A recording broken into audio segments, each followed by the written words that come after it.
Good morning everyone, I am Teacher Jessa and for today's lessons, I will be your teacher. So bago po tayo magsimula na ating class, tatanong ko lang po sa inyo if meron po ba tayong absent for today? Very good, lahat po tayo ay present. Ngayon bago kayo umupo sa inyong upuan, pakicheck nga po ang ilalim ng inyong upuan at kung may kalat, ito'y pulutin at itabi muna at ating itatapon ito sa tamang basurahan pagkatapos ng ating klase. Naintindihan po ba? Very good. Now, maaari na po kayo umupo. So, class, before we start, I would like you to meet my oldest friend. And her name is Umaru. Can you say hi, Umaru? Now, Umaru, she will be with us throughout the lesson. So, kayo umupo ng maayos at makinig ng mabuti kay teacher. So, si Teacher Jessa ay may papakita sa inyong larawan. And I want to ask you kung ano iyon at kung ilan ang inyong nakikita. Naintindihan po ba? Very good. Now, how many apple can you see? Tama, it is only one. What if dagdagan ni teacher ng isa pa? How many apple can you see now? Very good. Dalawa na po. But, what if naman, if Umaru-chan took the other apple, ilang apple na po ang inyong nakikita? Tama, balik na po ito sa isa. Ngayon, meron pang isang another feature na pinapare si Teacher Jessa. Base sa nakikita niya larawan, ano ang inyong napapansin? Tama, lahat sila ay may number sa gitna. And, ito ay number 1 to 10. Now, children, can you read it from 1 to 10? Very good, napakahusay. Now, can you try to read it backwards? For example, 10, 9, 8. Can you do it? Okay. Very good. Marunong magbasa ng backward ang aking mga estudyante. So, based on the picture, ano po ang other things na inyong napapansin? Very good. Sila ay pataas ng pataas. At ang pangalaw, paano naman yung kanina pinagbasa ko kayo ng backward? Sila naman ay bawas ng bawas. Ilan ang kanilang dinadagdag? Very good. Isa lang po. Ilan naman ang kanilang binabawas? Tama, isa lang din po. So for our lesson today, it is called one more, one less. So when we say one more, this means adding one to a number. For example, if you have 3 pencils and you add one more, you now have 4 pencils. So katulad po ng ginawa ni teacher kanina, I showed you an apple na isa, diba? And then, I also showed you na nag-add ako ng isang apple. So when we say one more, ito lang po ang pag-add ng isa pang number sa current number. So, kapag naman sinabi natin one less, this means subtracting 1 from a number. So, dito po tayo nagmaminus ng isa. So, for example, if you have 5 eraser and you take 1 away, you now have 4 eraser. So, katulad din ng kanina, I showed you 2 apples. And then, inalis ni Umaru-chan ng isang apple. So, now it became 1 apple na lang. So, for another example, I have here another picture. So, how many iguanas can you see? Very good. It is 4. Now, how many Iguan is can you see? Very good. 3 na lang po dahil kinuha ni Umaru-chan ang isa. The next one. How many lions are there? Ilan po ang inyong nakikita? Tama, 6 po. But what if na-meet nila ang kanilang friend? Magiging, very good, magiging 7 na po sila. So again, when we say one more, ito ay ang pag-a-add ng isa. Kapag naman one less, ito ay ang very good, pagbabawas naman ng isa.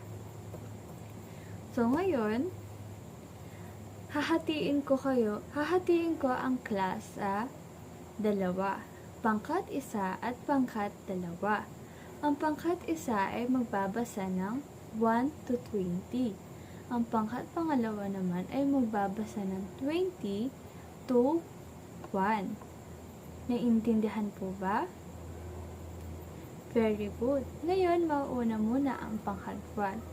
Pangkat 1, can you read the number 1 to 20? Very good. Napakahusay ng pangkat 1. Paano naman ang pangkat number 2? Can you read 20 to 1? Very good. Mahuhusay din ang pangkat 2. Ngayon, mas naiintindihan niyo na po ba ang ating pinag-aaralan ngayon? Again, kapag sinabing one more, pag-a-add ng isa.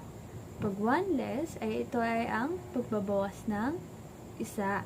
Puro isa lamang po, okay? Okay.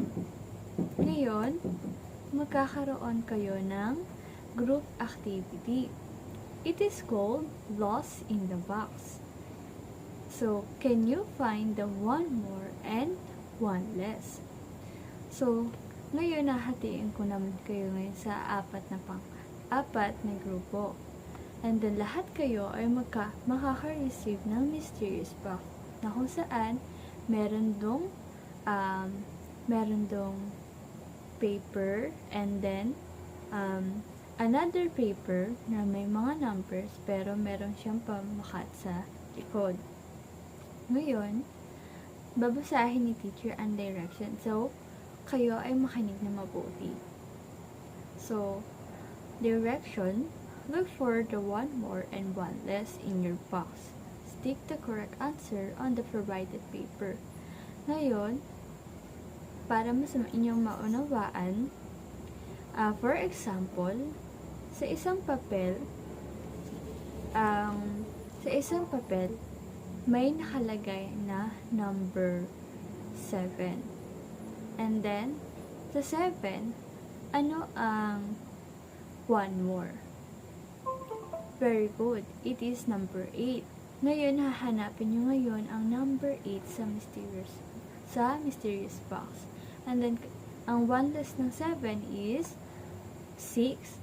Very good. So, hahanapin nyo naman ngayon yung number 6 sa mysterious box. So, para sa activity na to, ito ay unahan.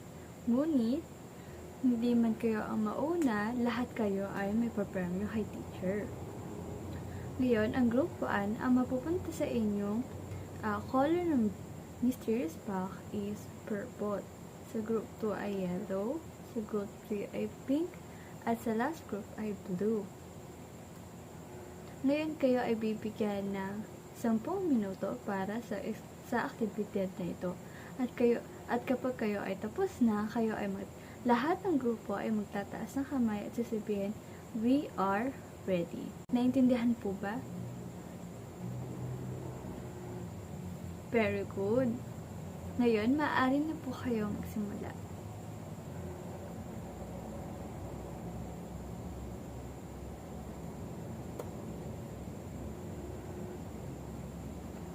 Napakahusay.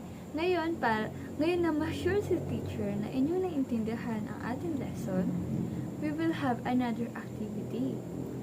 Kaya ang title ng ating activity is One More Activity.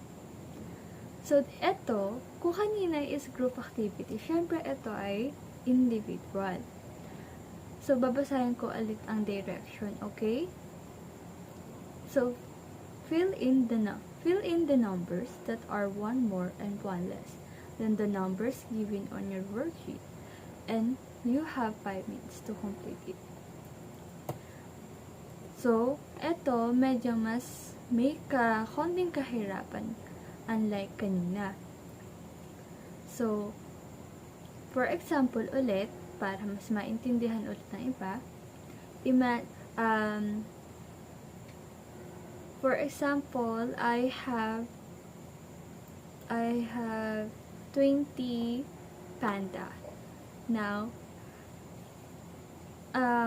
for example, si Teacher Jessa ay meron 20 pandas. And then, kinuha ni Beverly ang isang panda.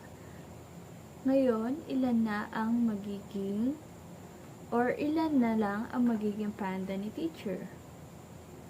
Very good, 19. So, ang 19 po ay isusulat niya sa category ng one less.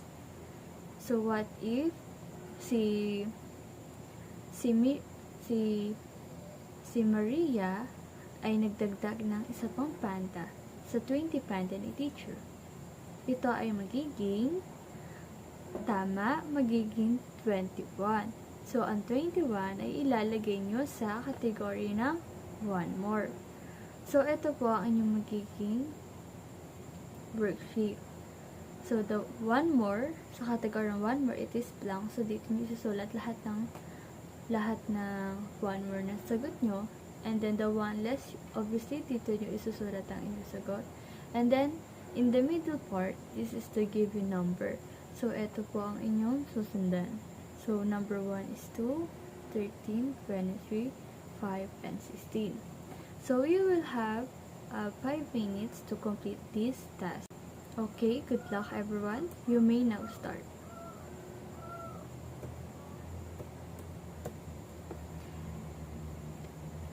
Tapos na po ba ang lahat? Very good. Ngayon, pwede po bang pakipasa ang inyong papel mula sa likod paharap? Ngayon, sagutan natin ang ang ating aktibidad. Si Teacher na lang ang mag-check later, pero ating sagutan na ngayon para makita natin or malaman nyo kung tama ba ang mga sagot. So, on 2, ano ang one more ng 2? Very good, it is number 3. Ano ang one less ng 2? Yes? Yes, it is number 1.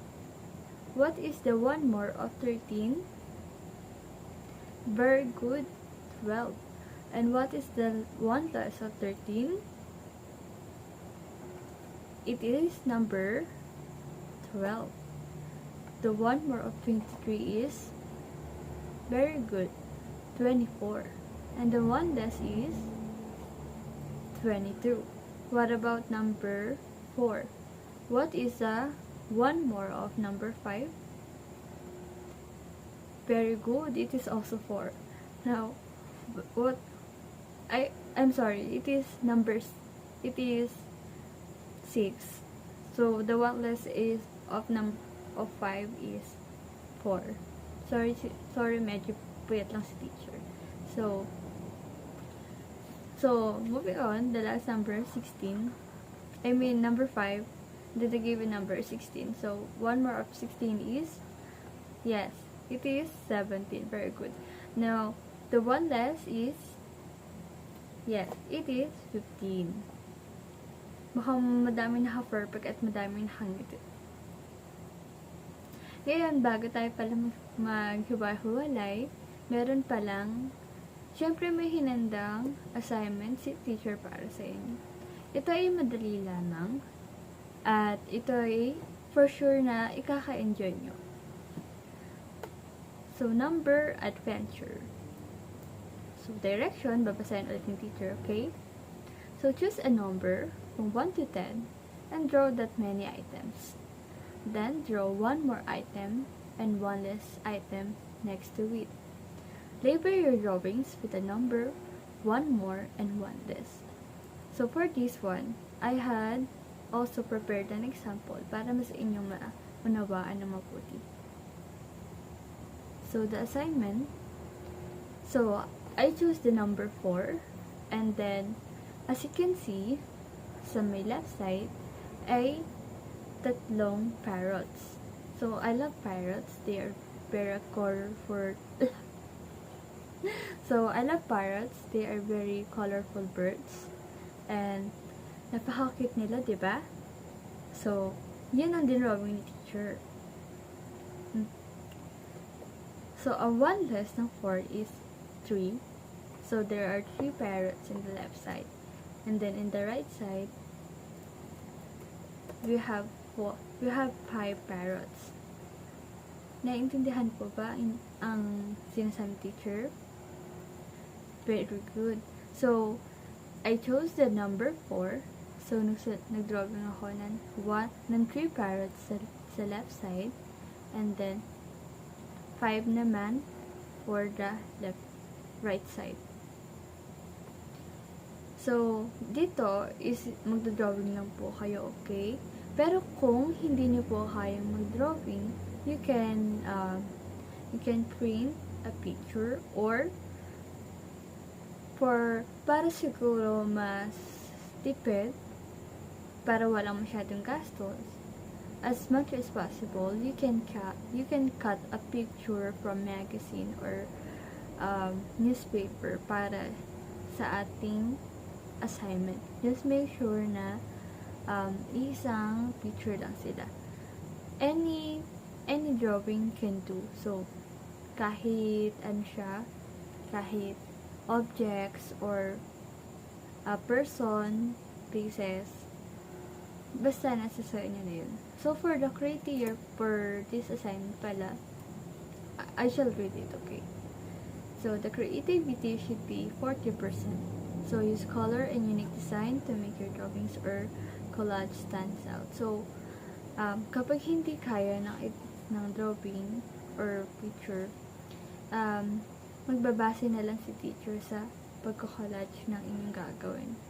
So, the originality, it is 30%. Create your drawings or use original picture, not copied from others. So, of course, mas maganda kapag sa inyo talaga or kayo talaga mismo ang gumawa. So, kahit hindi kagandahan mag-drawing, it's okay. Teacher Jessa will appreciate your work. So, the completeness include 3 items, the chosen number, 1 more and 1 less with clear labels. It is 30%. So, again, creativity is 40%. The originality is 30%, and the completeness is 30%. Naintindihan po ba ang inyong magiging assignment? Very good.